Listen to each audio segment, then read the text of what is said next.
Welcome to ఈటీ. టాలీవుడ్ లో గత కొంతకాలంగా యువ హీరో నితిన్ కు సరైన హిట్ లేదు. ఇక లేటెస్ట్ మూవీ తమ్ముడు పైన అతను చాలా ఆశలు పెట్టుకున్నారు. అయితే సినిమా రిలీజ్ అయిన తర్వాత అస్సలు ఊహించినంత నిరాశనే మిగిలింది. మిక్స్డ్ టాక్ తో మొదలైన ఈ సినిమా వర్కింగ్ డేస్ లో మరింత డీగ్రేడ్ అవుతూ బాక్స్ ఆఫీస్ దగ్గర ఆగిపోతున్నట్లే కనిపిస్తోంది. మొదటి రోజు నుంచే ఓవరాల్ గా వసూళ్లు తక్కువగానే ఉండగా రివ్యూస్ కూడా పెద్దగా పాజిటివ్ గా లేకపోవడం తీవ్రంగా ప్రభావం చూపింది. వీకెండ్ ముగిసేసరికి మెజారిటీ థియేటర్లలో వసూళ్లు పడిపోయాయి. ఓవర్సీస్ లో హోల్డ్ డే మాత్రం లేకపోవడం, దేశంలో ముఖ్యమైన ఏరియాలలో నెగటివ్ షేర్స్ రావడం సాధారణ విషయాలు కాదు.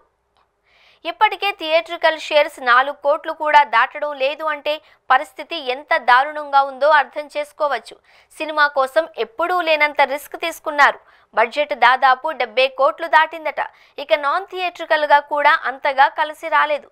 ఈ లెక్కన చూస్తే నిర్మాత దిల్ రాజుకు కనీసం 35 కోట్లకు పైగా నష్టం తప్పదు అనే అభిప్రాయాలు వినిపిస్తున్నాయి.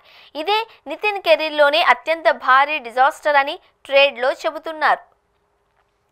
దిల్ రాజు గతంలో గేమ్ చేంజర్ విషయంలోనూ భారీ లాస్ ఎదుర్కొన్నారు. సినిమా డిలే అవుతూ ప్రాజెక్ట్ బడ్జెట్ భారీగా పెరగడం వల్ల దాదాపు 100 కోట్లు నష్టపోయారు అని అర్థమవుతోంది. ఈ నష్టాలను కొంతవరకు సంక్రాంతికి వస్తున్నాం సినిమాతో రికవరీ చేసినా తాజాగా తమ్ముడు ఫెయిల్యూర్ వల్ల మళ్లీ షాక్ తగిలినట్టయింది. ఒకప్పుడు కంటెంట్తో విజయాలు అందించిన దిల్ రాజు ఇప్పుడు ప్లానింగ్ పరంగా కూడా తడబడుతున్నారు అని కొందరు విశ్లేషకులు అంటున్నారు. ఇక నితిన్ కెరీర్ పరంగా చూస్తే వరుసగా మాచర్ల నియోజకవర్గం, ఎక్స్ట్రా ఆర్డినరీ మ్యాన్, రాబిన్ హుడ్లతో పాటు ఇప్పుడు తమ్ముడు కూడా ఫెయిల్ అవ్వడంతో ఆయన కెరీర్ తిరిగి ట్రాక్ లోకి రావాలి అంటే కాస్త టైం పట్టేలా ఉంది. నిర్మాతలు, డిస్ట్రిబ్యూటర్లు మళ్ళీ నితిన్ సినిమాలపై రిస్క్ తీసుకోవాలంటే బలమైన కంటెంట్ అవసరం.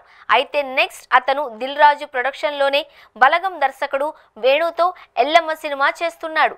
మరి ఆ సినిమా విషయంలో ఎలాంటి జాగ్రత్తలు తీసుకుంటారో చూడాలి.